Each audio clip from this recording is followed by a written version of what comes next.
The best young leaders don't wait to be promoted. They start practicing the next job before they have the title.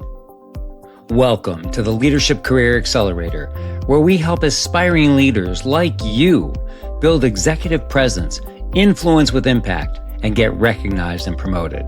I am longtime CEO Barry Moline. My mission is to help you grow as a leader, elevate your career, and improve your life. If you enjoy learning leadership tools, hit subscribe. In return, my promise is to keep bringing you ideas that make you a better leader. Technical knowledge may get you hired, but leadership skills determine how far you go. In this episode, I sit down with Sean Phelps, president of College Works Painting, to discuss what he's learned from developing thousands of college students into successful leaders and entrepreneurs. Our conversation explores the real-world experiences that build confidence, accountability, communication, and career success long before someone receives their first promotion.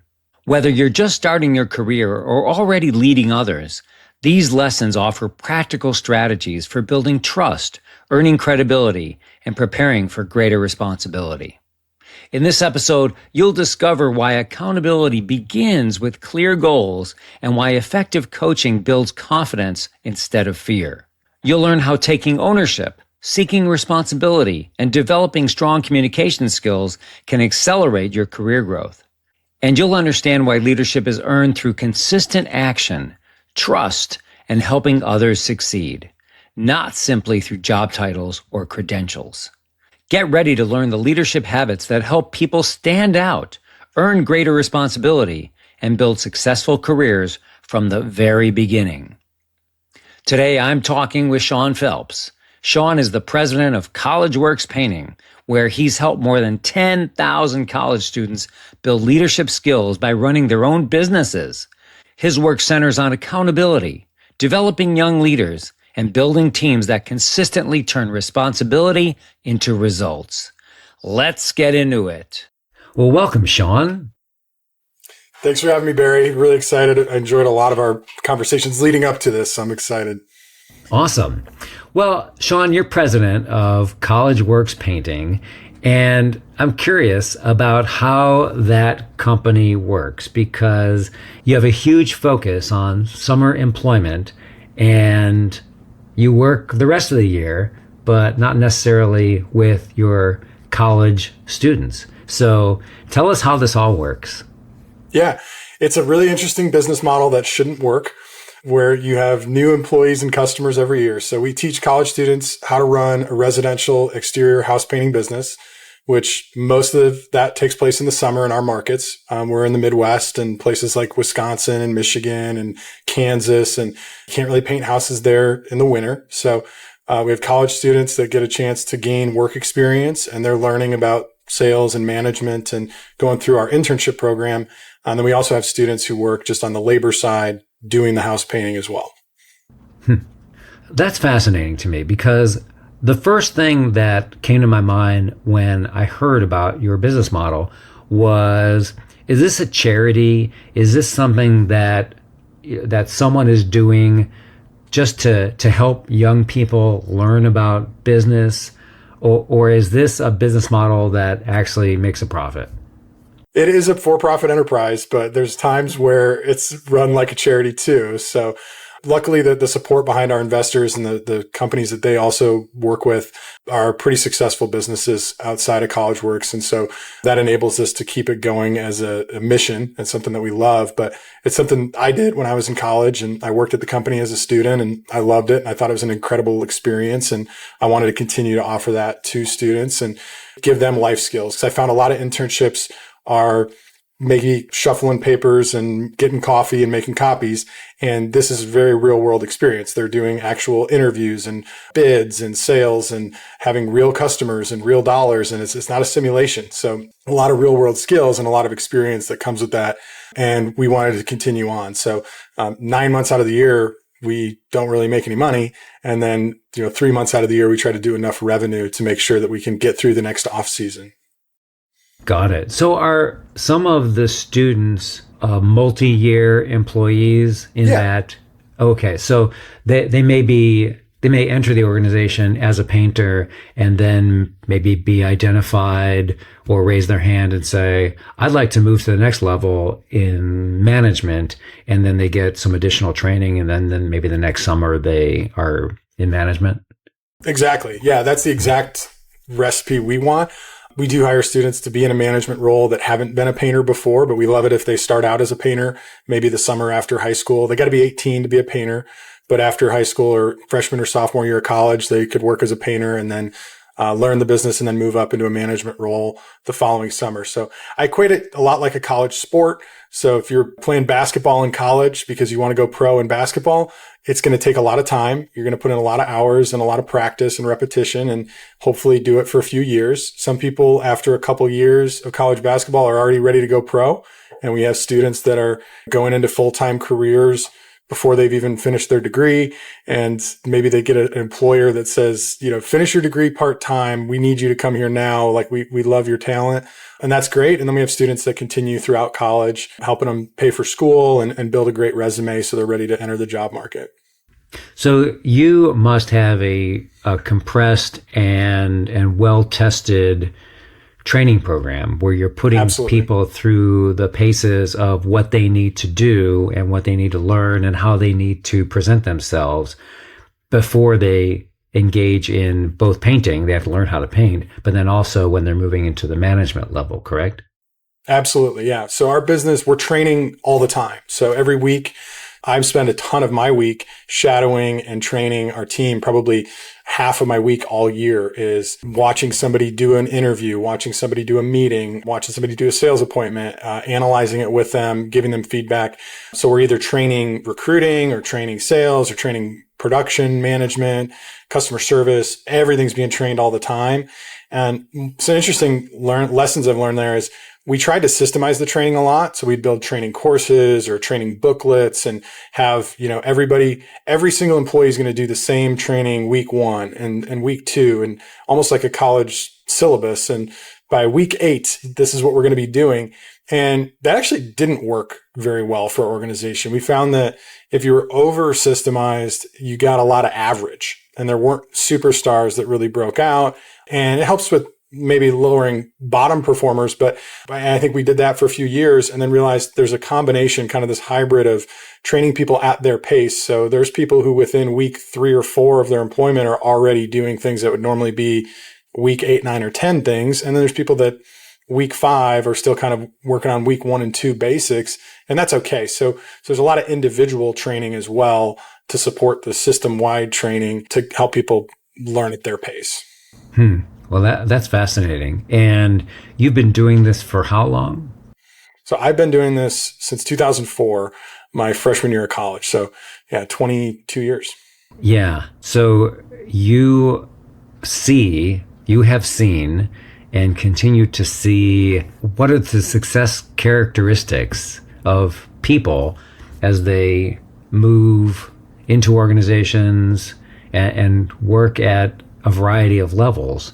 That's fascinating. So we'll get into those. But before I ask you a question about young people and how they build some of these leadership characteristics, if I'm in college, how do I hear about you? Is there a poster with a tear-off phone number at the bottom that I'll see in the hallway? How do I hear about jobs? There probably, hopefully there is.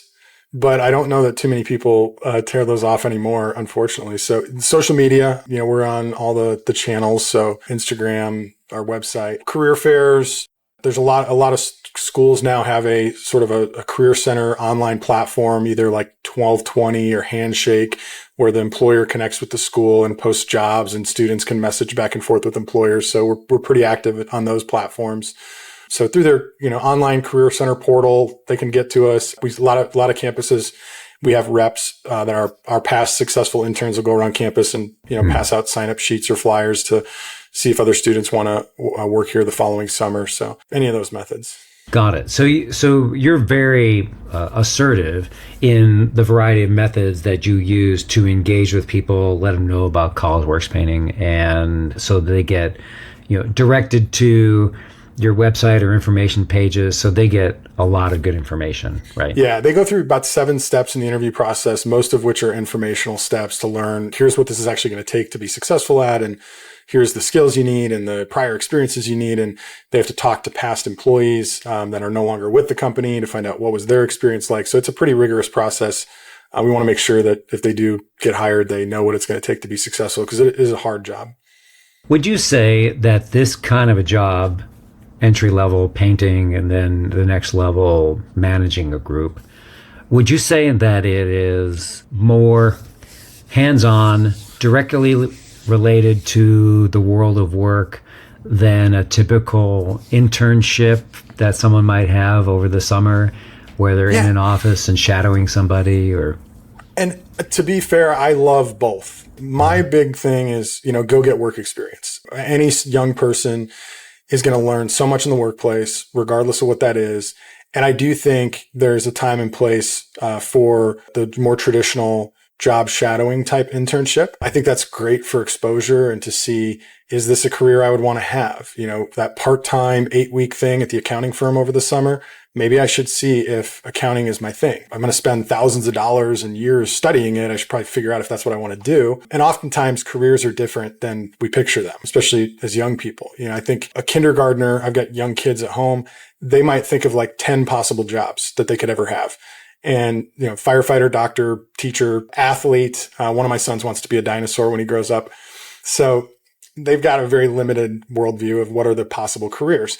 And then by the time you get to high school and you've met with advisors and you start thinking about, should I go to this college because they have a good journalism school, or this college has a great business school, which, by the way, everyone thinks that their college is like the top ranked college in that thing. So everybody's got the best finance department or the best econ department. And so they start to be exposed, but it's really about the majors. You learn about like maybe the 200 majors that there are. And you think, oh, there's more than the 10 careers I thought of as a kid. There's like 200 careers. In reality, there's about 1,000 careers for each of those majors, right? So, and a psychology major could do 1,000 different things. A finance major could do 1,000 different things. Most people aren't really exposed to those and don't really know. I mean, you kind of know what your parents did or family members might have done.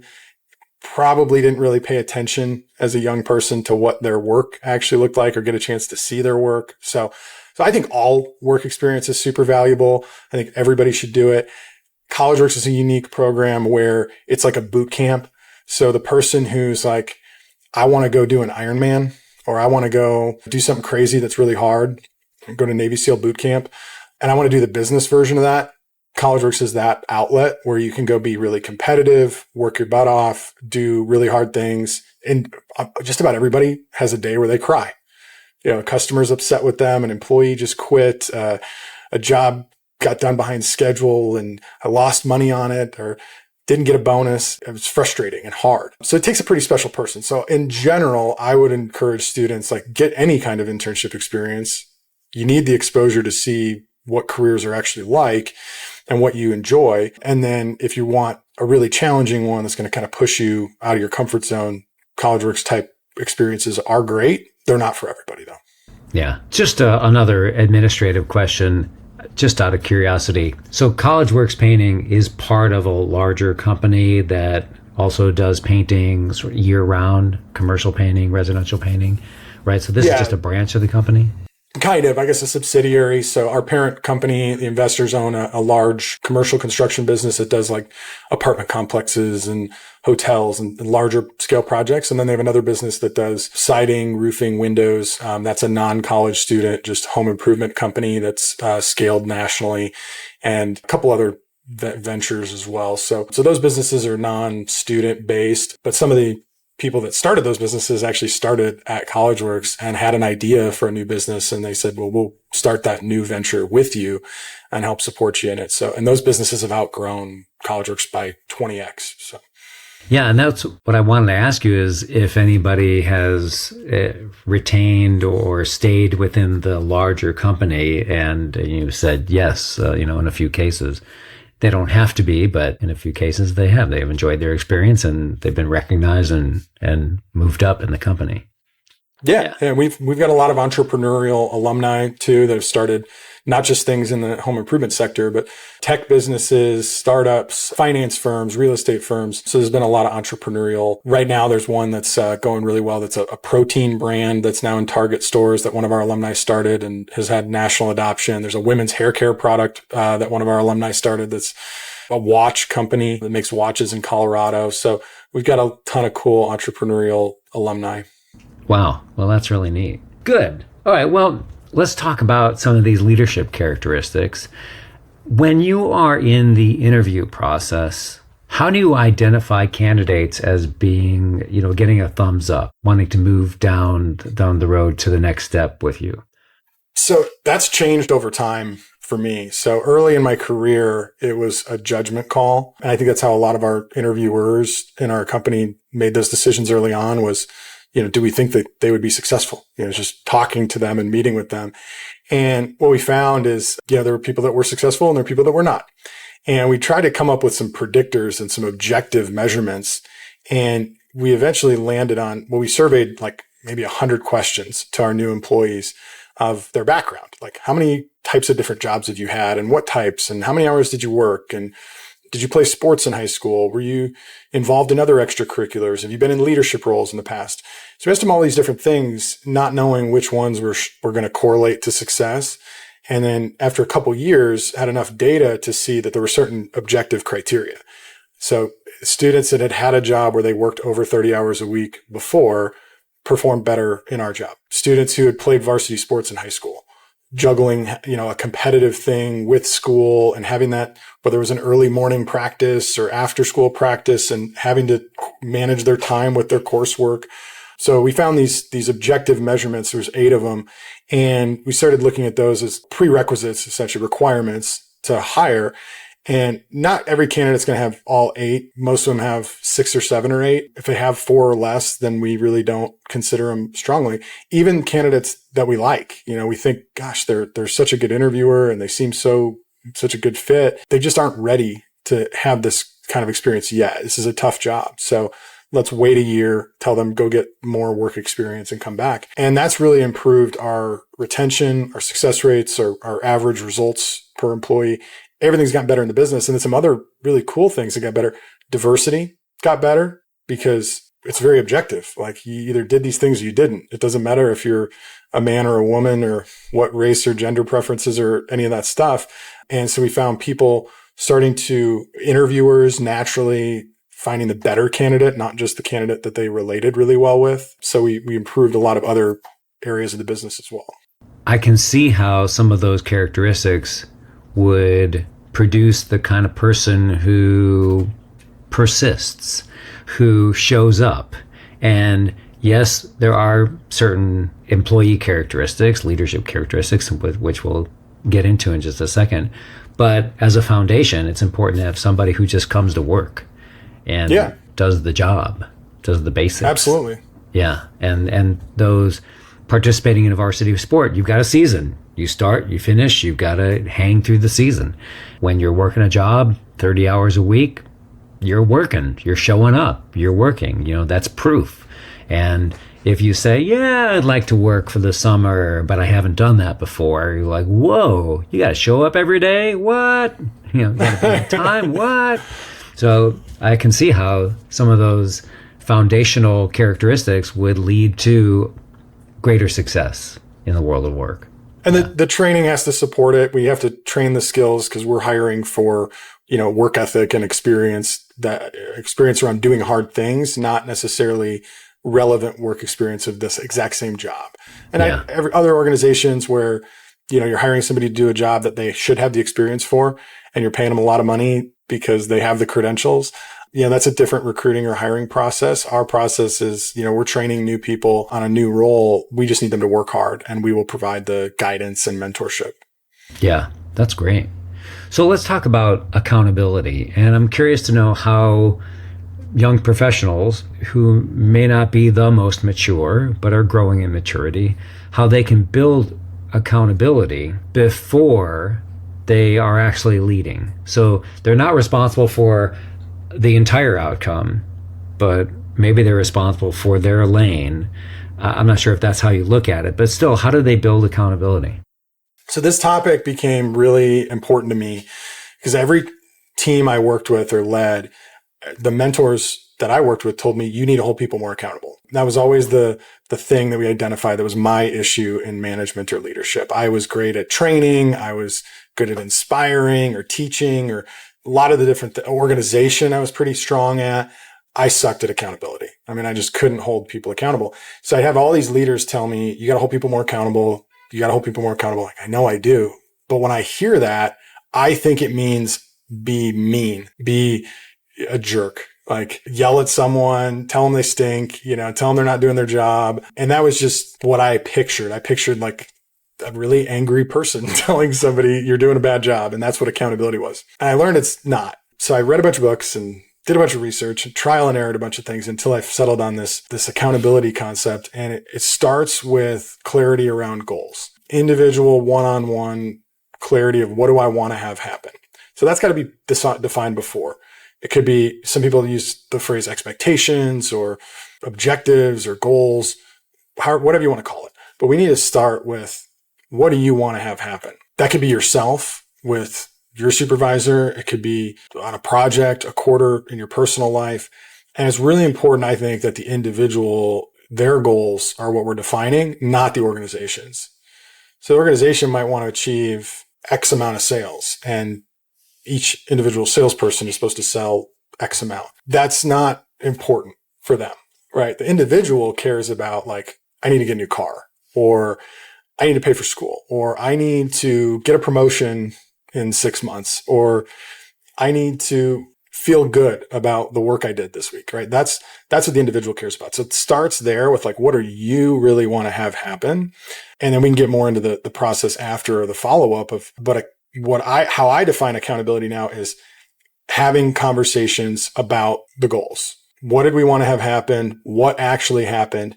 And the person who I'm helping achieve their goals, they need to tell me. And that's what I learned, is instead of me telling them, you're doing a bad job or you fell short in this area, I need to go, this is what you wanted to have happen. What actually happened? Sometimes they did it, and we need to go, wow, that's awesome. Hopefully that happens all the time. And we need to go, wow, you did what you wanted to do. That's amazing. How did you do it? And we need to have them verbalize what worked so that they see and learn from that experience and retain it, or it didn't work. And we go, okay, well, tell me what did happen. So giving an account, right? I think of an account just like an account that somebody gave in a courtroom, or they gave the detective an account. So that ability to have somebody tell you what happened over and over and over again, every week, every month, every quarter, is accountability. So if you just start setting goals and having conversations about if those got achieved or not, that's the basics. And when people know what's expected of them, it's easier to go accomplish that because they know the job that's in front of them. And then on the backside, what did we do? What were we accountable for? Well, this is what we did. And that comment, having clarity about goals, is so key, because I think in the broader world of work, we are much less clear about our goals. And it's really vital to think about that up front. So that's really great to have had all that experience and seen what works to make that happen. So when you think about these early career employees, how does trust play into what they build at work? So that you eventually, I think, learn how to trust yourself when you can state, I have a goal. This is what I want to do in the next week or month or whatever. And then I did it. Or I even did the things that I thought would lead to achieving that. And maybe we didn't achieve it, but I did the plan that I thought would achieve it. That builds trust in yourself of, I can do the job. I can do the hard things. I can put in the effort required or meet the expectations required. And I think that's really important, because early employees don't have a lot of belief in themselves. And that's me included, right? Everybody has imposter syndrome. Everybody has those moments of like, am I really doing this? Could be 24-year-old that's hired at the Big Four accounting firm, and they're like, wait, I'm auditing a public company? Like I'm a kid. Or the construction person that's, 25 and they're a foreman now at work and they're managing safety of a multi-million-dollar construction project. So everybody has that imposter syndrome. And I think a leader's job is to start not just setting goals for the meanness of accountability, but setting goals to build confidence that, hey, this was what we were trying to do the first couple weeks and you did it. That you're off to a great start. Here's what's next. And what are your goals around that? And, oh, wow, you did that. And that building that confidence when somebody achieves goals is equally important, right? Setting goals and having accountability conversations isn't just for managing the people that don't do their job. It's for helping build the confidence of the people who are doing their job. And so they can see, I'm getting there. I'm doing the things I need to do to be successful. So I think that's really critical. And I think I got this from a book about poker. We haven't talked about this before, so this is maybe new for you, Barry. When do you go all in poker? You go all in at the end of the night when you're down on chips. Yeah. And it's your last hand. You go all in. It's kind of funny. We're talking poker strategy, and I'm happy to talk about poker strategy.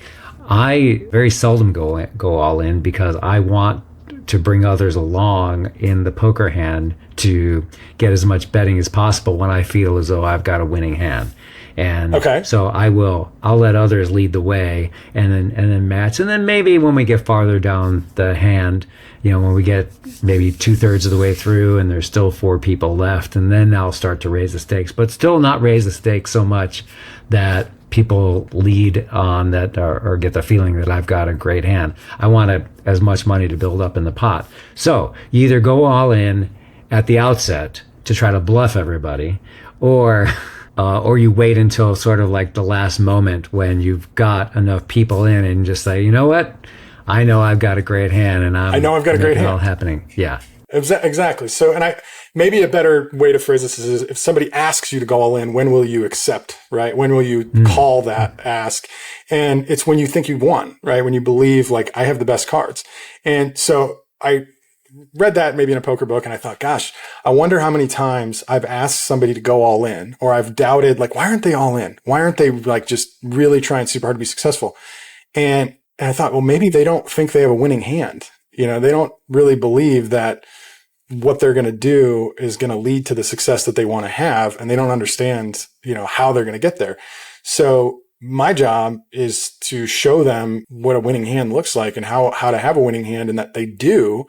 And also not to ask them to go all in all of the time. Like you can't go all in on every hand. So yeah, I think back to what we were talking about earlier, the early in their career and understanding that goal setting and repeated conversations around accountability is going to build the confidence so somebody can see when they have a good hand and they're ready to go all in, just as much as it's going to help the underperformer who's missing their goals. In fact, it probably helps them even more. I love how you mention that everyone has imposter syndrome, because I believe that to be true. And if you don't have imposter syndrome, it just means that you're doing the same old, and you're not really learning. You're not pushing yourself. You're not in a growth mindset. But when you are in new environments consistently and you're not sure of the right direction, that's actually a good thing. It shows that you're growing. So turning that into confidence is a really valuable skill that you're teaching. You're helping students along because they're learning a skill, not knowing if they've checked all the boxes, and you're saying, yeah, you do check all the boxes. You are doing well, keep up the good work. And then people build that confidence and can move up to the next level. So that's a great process that you're putting people through. I want to talk about what you've learned about communication, and we've talked a bit about ownership and accountability, but communication and performance. How do college students communicate differently in your company versus, back on campus? And let me preface this to say is that, I've raised 2 kids. They have grown, let's say they've grown in their communication skills, in that they communicated with greater, let's see, they communicate now in a fuller manner. They provide more information as opposed to in the past, maybe a one-word answer here or there. So, Absolutely. yeah. So what have you learned about communication? We treat them like adults. And we just have the expectation from day one of, hey, if you're going to be in a leadership role, and even if you're just supervising one crew of 2 employees over the summer, and you're going to paint 10 houses, like you're still responsible. You're still responsible for the customer being happy with the paint job, the employees getting home every day from work safely, the business and your branch of the business being profitable so that we all make money. So you're responsible for a lot. We're going to treat you as if you want to be, the CEO of a Fortune 500 company someday. And we're going to expect, communication. And I've found that young people rise to that challenge tremendously well. They want that, then in a lot of cases they've had maybe participation trophy or helicopter parents, in their life, and we're meeting them at the stage where like they're 20 and they're ready to do challenging things. We're meeting them at an age where it's like they can vote, they could go to war, they could start Microsoft or Facebook. Like they're still young people, but they're old enough to do a lot of things. That I've got kids. I know I'm going to think of my kids as kids. When they're 30, I'm going to think of them as kids. And by meeting them at that place of like, hey, you're an adult now, and we're just going to expect that, and communication needs to occur. Like there's no toleration. Like you can't just not call a client back today or just text your boss a one-word answer. And we find that they go, great, thank you for respecting my autonomy, and I will absolutely live up to the expectation most of the time. If they can't, they don't last very long.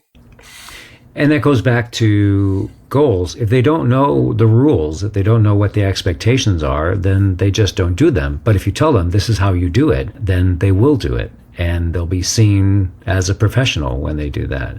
I'm curious to know about the difference between sort of resting on your laurels, resting on your credentials, so to speak, versus earning credibility through your action. Is this something that you talked about with your employees? All the time. I mean, and it's really something I have to think about. I think about like, just because I've done this for 20 years, they don't know. This is our first interaction at their first training day. And if I don't put on a great training and they don't think, wow, I learned something from this guy, I'm interested to learn more. I want to respect him. I love the mentality that people don't quit jobs, they quit managers. I think that's relatively true most of the time. And so I try to take that attitude of like, I need to be awesome for this person as a mentor and coach so that they can learn something. I think probably my favorite book I read about leadership, it might have been one of the first ones, was a John C. Maxwell, where he talks about the levels of leadership. And you got, position, where you're just given the title and nobody listens to you because you have the title of boss. They don't care. Permission, you're kind of likable and they're like, oh, you're a good person, so I might listen to you a little bit. Performance, so you're good at it. The real unlock is the personal development or people development, I think he calls it. And I think that's his 4th level, where when they interact with you, they get better. They see improvements in their results or their life, whatever that might be. In our business, that could be they're having an easier time managing school and work because we had a conversation about time management and we helped them plan their calendar. And they went, wow, like that meeting really helped me. I'm doing better in school. I'm spending more time with my friends and I'm being successful in this business. I want more. And, what else can you teach me? So I think everybody, and then we teach them that same mindset of, hey, when you're managing your employees, it's not just making sure they show up on time and just making sure that you have the paint for the house. Every day, there needs to be some way that they go, wow, my manager helped me get better at my job. And we talk about showing off versus training. Some managers, I see this in lots of places, like to show off. So if they come in and want to show the employee like how to do a good sales call or how to lead a meeting or whatever they're showing somebody how to do, they want to show off how good they are at it. Watch how good I am at sales, or watch how good I am at this meeting. When that's not really what the employee needs. What the employee needs is they need to learn how to do it, and doing it with them together and giving them steps in the process and showing them how they can improve is where you really start to grow people and really scale. Because if the organization was only as good as one individual's ability to do the job, then you don't really have a organization. Yeah. That's excellent. I'm curious about your training, what you've learned over time. You've been doing this for over 2 decades about ways to interact with generations as you've seen them, over 2 decades. Maybe when you started, a greater focus on didactic learning. I'm going to speak and you're going to listen, versus maybe today a little more interactive learning where students are engaging to learn. Well, have you seen that evolution, number one, and then number two, what works? I think everybody learns slightly differently. And I don't think that's just a generational thing. I'm the type of person that likes reading and visual learning. So you give me a book or a slideshow, I can digest the information really well. What I've also learned about myself, I'm not great at implementing it. I can know it and I can pass a test on it, but I can't do it. And then if I watch somebody else do the thing, then I can copy them. And I'm really good at copying. So that gives me a good baseline. So I'm kind of that, show me how to do it and then let me read about it and I can learn it. So I think over time we would try to change some of our training styles, and through the evolution of the company, we'd go, we need more training videos, or we need better PowerPoint slides, or we need our slides to have less information, but the key information, or we need to have, a training manual that has everything in it where you can look it all up. And what happened, we kind of, through trial and error of all these different methods of training, we stumbled upon what's really best is having it all available. So having great PowerPoint slides and training manuals and videos and online libraries. So we have some choose your own adventure kind of learning where it's you don't have to do it. It's not required for the job, but there is courses for these different things that are just internal to our company that you can use if you want to learn more about this particular subject. And then you need the field training with an experienced person showing them how to do it. And then you need the field training with the experienced person watching them doing it and giving them feedback. So auditory, visual, one-on-one, group, showing how to do it, watching them do it and giving feedback, and then individual coaching meetings about the thing we're doing to work through questions that they have. So there's probably 7 different styles. And rather than changing one by generation or type or whatever, it's just these are all the ways that anyone could learn. We could train anybody, and then whatever style they find effective for them is what they're going to gravitate towards. Yeah. That's great that you've, one, had that experience and have landed in a place recognizing we all communicate differently, and therefore let's communicate in a variety of ways. Well, probably throughout the business, but also in training, and then let people learn in the best way possible. But they're going to find, that they like 3 out of the 7 or 4 out of the 7 communication techniques, but they'll put up with the other 3 just because they know they're going to get their methodology of communicating and learning. I'm curious about what you've learned about getting recognized and being promoted, and the mistakes that young leaders make when they're trying to get recognized to be promoted. A lot of people, I think, want to say, look at me, look at all the things I'm doing. What works when it comes to getting recognized to be promoted? So this one's interesting too, because I think this is a lot about the imposter syndrome we were talking about earlier. I think a lot of people are afraid of promotion and afraid of more responsibility and more leadership because it's new, right? Most of the time you haven't done it before. So there's a lot of that fear of the unknown and uncertainty. So I've probably seen, I would say maybe 5 times the amount of people capable of having more responsibility than the ones that have stepped in and said, I'll take the responsibility. And so imposter syndrome, maybe thinking bigger, or I think a lot of young people limit themselves to, I can't do that, or I've never done that before. The reality is, everyone's been in that position. So this is an area, a lot of my advice, by the way, is stuff I screwed up and I learned what not to do. This is one area of life where I do think I've actually learned it the first time. I just happened to get it right the first time. In a lot of my roles, I would take the responsibility of the next role while I was still in the previous role. And I didn't know that it was going to help me get promoted. I did it because I wanted to see if I wanted to be promoted. So like really basic example was when I was an intern at CollegeWorks, I was managing my clients and my painting crews in Rockford, Illinois. And my district manager called and said, hey, I'm going to be coming out there tomorrow. There was a customer complaint. One of the other interns who's not too far away from you messed up a job. And I said, well, why don't you let me handle it? And he's like, no, that's not your thing. Like, I'm the district manager. I do these things. I'm like, yeah, but it's a 2-hour drive each way for you. It can't be that difficult. Like, I'm sure I can talk to a frustrated customer. I didn't make them upset. So I can just say, hey, I'm really sorry about what happened. What do we need to do to fix it? And I can have my crew fix it, and then we can resolve it. And I could tell there was like nervousness on his side of like, I don't know if I should let you do this. But also, I would be nice to save a whole day of time dealing with this problem, and you seem excited about it. So like, go ahead. So I went out and dealt with it and did a great job, and the customer was really happy and told him, we got it all fixed. Well, later, when I was up for an interview to get promoted, he was really fighting for me in the interviews of, you guys really got to promote this guy. He's already done a lot of the things that he will do in the next position in his current role. Like he just took these responsibilities, and he saw it as, I was taking this initiative to try to get promoted. For me, it was like, I want to see if I can do these things because I am nervous about taking on additional responsibility. So let me try it a little bit when nothing's on the line. And then I did that a bunch of other times in other stages in my career promotions where I'd do something that's kind of really a job responsibility of the next level up.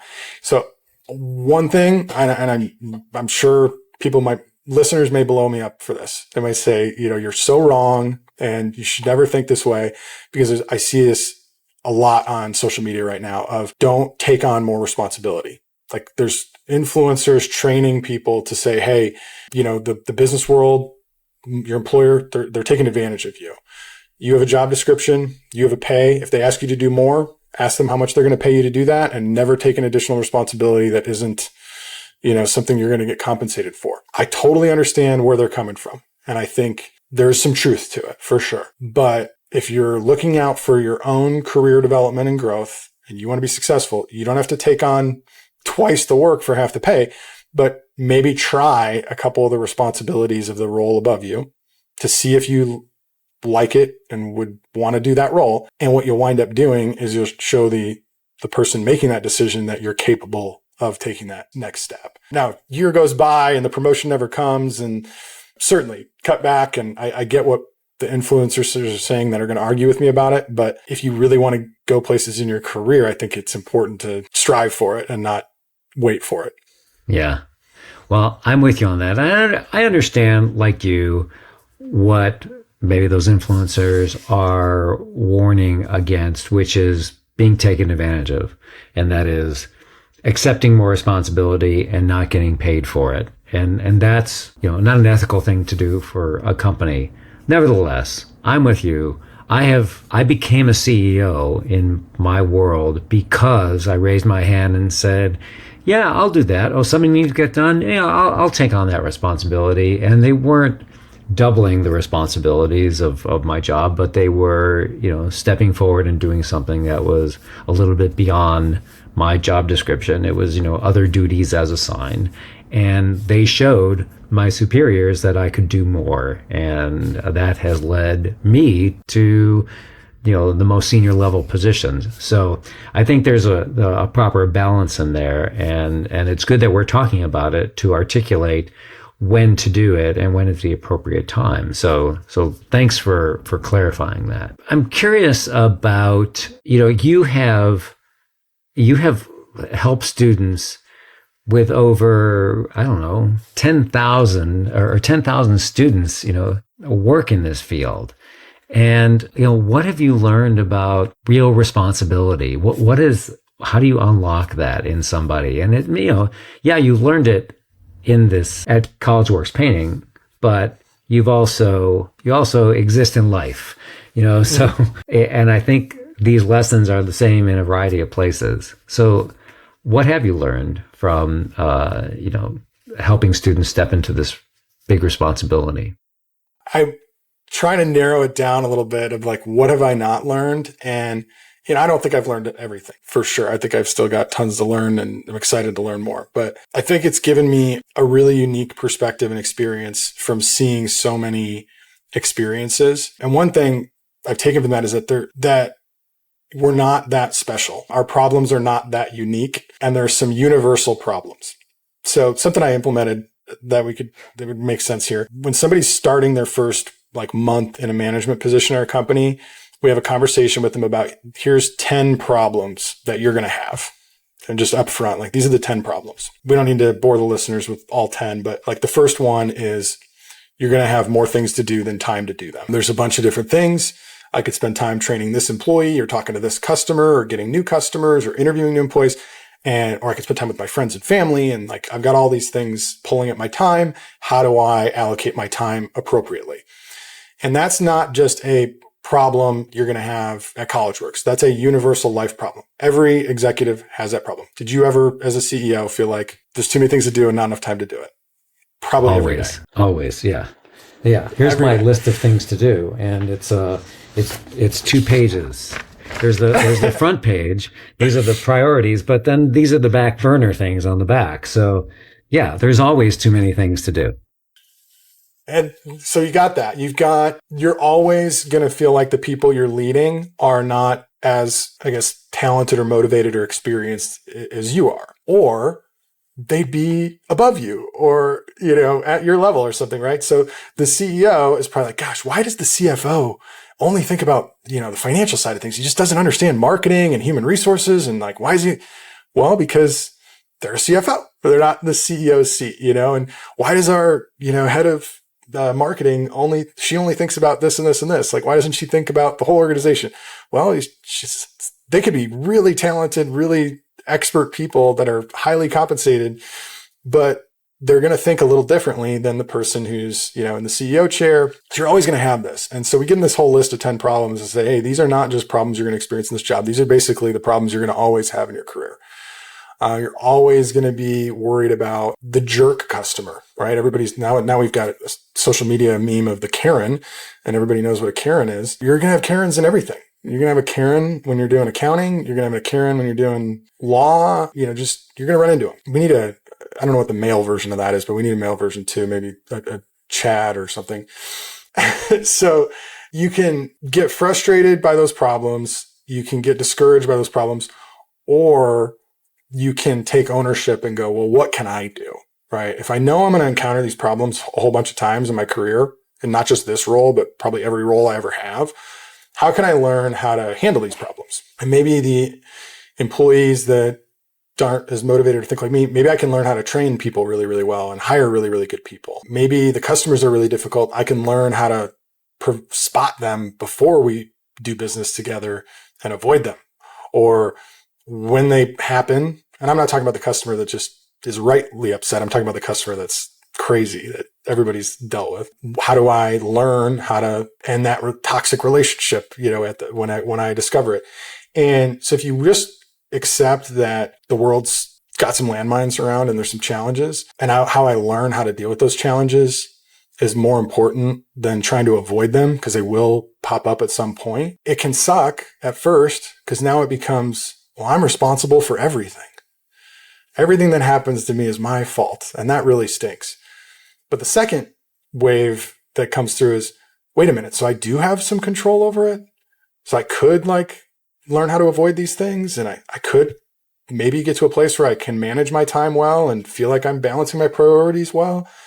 Okay. It's going to be hard, but at least now I'm in, more control. I've got that internal locus of control, that growth mindset, to achieve it. So I think those kind of conversations are really important to say, this is what you're going to face. How you respond to it is going to be really important.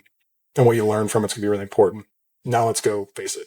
So looking at this from a 50,000 foot level, as we bring this in for a landing, you have a lot of awesome experience in training thousands of students up and figuring out what works, and doing that in taking something that is fungible, humanity, and layering on top of that a process, which is not easy to do, and then turning that into a profitable business. So that is awesome. Are you putting this into collecting your thoughts and putting it into a book? Because I think that this is the kind of thing that people would really value seeing all in one place.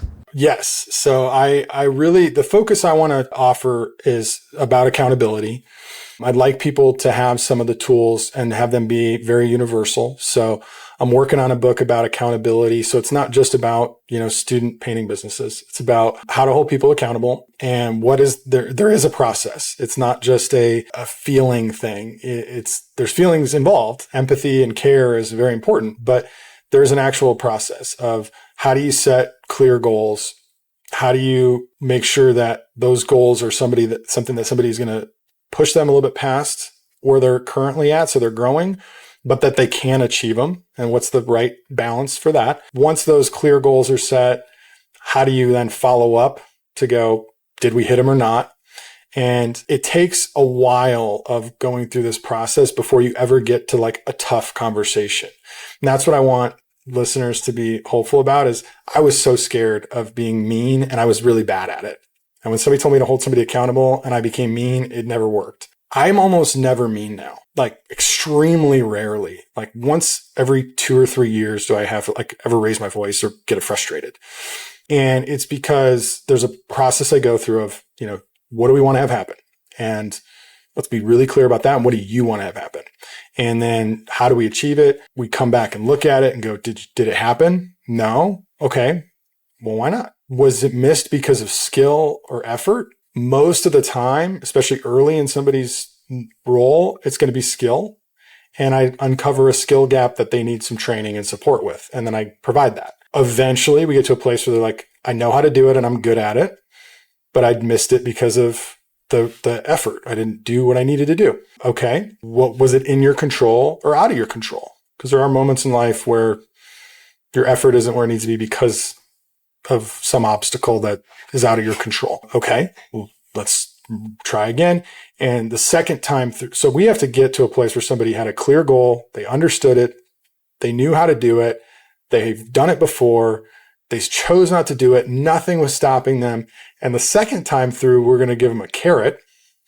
And then the third time is when we get to a place of like, hey, like we've talked about this a few times and you know what you need to do to achieve what you want to achieve. And it's not happening. And I've gotten you the skills you need and we've removed the obstacles in the way and we've figured all that out and you're just choosing not to do it. I can't really help you anymore. So we're stuck. Now it's up to you. But it takes several conversations to get there. So I'm writing about that, what those conversations look like, and hopefully create a practical process and guide for people early in their career or any point where they want to have good conversations. Yeah, that's excellent. And keep us posted on we'll keep you accountable for getting it done. But actually, it's a book that needs to get written because there are a lot of books on leadership and so on. I think you hit the nail on the head when you talked about a fear that a lot of managers have, which is how do you be accountable and achieving a balance of being mean versus nice. And a lot of people feel as though when they hold others accountable, they're being mean. And it has nothing to do with that. We are here to do a job, and that job is this goal. And let's all work on getting this goal done. And let's figure out what the elements are of doing that together. Let's speak this out loud. Let's put it down on paper. And when you do that, everybody sees it all and says, okay, this is where we're going. If we did it, great. And if we didn't do it, let's figure out where the gaps are. And as we talk about it in a neutral kind of way, or in a way that says, this is what we do here, then people say, oh, I like this. This is a process I can fit into. And if they don't want to fit into it, that's okay too. They can do it somewhere else. They can move on to go somewhere else. So you've articulated all that, and it's important for everyone to learn that. It doesn't happen every day. It's not common. So it's really important to lay that out and to show your process and to put your thoughts together down in the book. So I'm looking forward to reading it. Awesome, Barry. Well, hopefully we'll be out by the end of 2026, and we'll make sure any listeners that listen to the episode after that have a link to get a copy or some extra chapters or something. And then you're going to write your book about accountability for children. We'll see. I'm trying to be a great dad. I'm not perfect. I'm not perfect at leadership at work either, but maybe we'll have to do a parenting one too. Excellent. Anyway, thank you, Sean. This has been awesome. So much information. I really appreciate you coming on, and I look forward again to seeing your book, but also just to sharing these ideas with everyone, because you've really sort of exposed them, clarified them, and there's so much learning going on here. So thank you for being here. Thank you, Barry. So what's the one big takeaway from this episode? The one idea you can implement today? I think it's this. Accountability isn't about being mean. It's about making goals clear, then having honest conversations about what happened. Sean Phelps explained that early in his career, he thought accountability meant calling people out, criticizing them, or being the tough boss. But over time, he learned that real accountability starts much earlier. It starts by asking, what do you want to have happen? Then you define the goal, follow up, and ask what actually happened. If the goal was met, you talk about what worked. If it wasn't, you look for the gap. Was it skill? Lack of effort? Something outside of your control? That changes accountability from punishment into coaching. The practical move is simple. Before you get frustrated with someone, make sure the goal was clear, the person knew how to do it, and you've had a real conversation about what got in the way. That's how accountability builds trust, confidence, and performance instead of fear. Now it's time for action. If you're tired of managing drama, chasing accountability, and carrying the weight of a low-energy team, it's time for a better way. I help leaders and organizations build strong teams, healthier cultures, and real momentum. Together, we'll identify where your current structure is falling short and what it will take to move from a stagnant, conflict-filled environment to a high-performing, purpose-driven organization. I speak and train frequently on leadership, teamwork and culture, influence and persuasion, and AI and the future of work. Now is the time for action. Send me an email at barrymoline@gmail.com and let's explore how to move you forward. I'm Barry Moline. See you soon.